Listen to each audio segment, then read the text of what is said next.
محمد رسول الله صلی الله علیه وسلم فرمایي الله داسې وایي، دې ته حدیث قدسي وایي. الله پاک وایي چې څوک ما ته یو لویشت رانږدې کېږي نو زه ورته یو ګز ورنږدې کېږم. ګز شرعي ګز دی سنګل پورې. او څوک چې ما ته ګز رانږدې کېږي نو الله فرمایي زه ورته یو وزه ورنږدې کېږم، دې ته باع وایي. او څوک چې ما ته رو راځي نو الله فرمایي زه ورته ورمنډه واما. یعنې ځان کې طلب پیدا کا، ځان سره د الله سره محبت پیدا کا، نو الله فرمایي زما محبت به ټول ستا سي.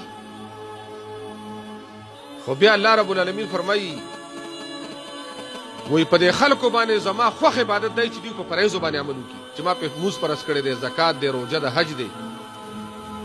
خو خلک چې ما ته نږدې کېږي او محبوب جوړېږي دا په نوافلو باندې، چې نفل منځونه کې، نفل صدقې کې، نفل عمرې کې، وایي دا سړی کوي تر دې چې زما ورسره سخت محبت پیدا شي. او الله وایي داسې حد ته دی ورسي، زما دا محبت اوس دومره حد ته ورسي چې زه د ده غوږونه شمه، زه د ده لاسونه شمه، زه د خپې شمه، دا هر څه زما لپاره استعمالېږي. خو په دې اخر کې الله پاک یو دوه خبرې کوي.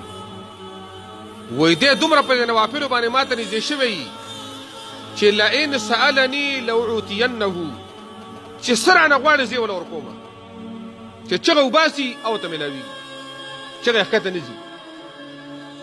او چې د څه نه پناه غواړي د هغې نه وله الله فرمایي وایي زه وله پناه ورکوم.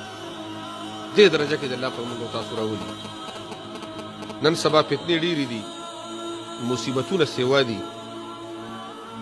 زمونږ او ستاسو سره بل هیڅ قسم هتیار نشته غیر د دعا او د استغفار.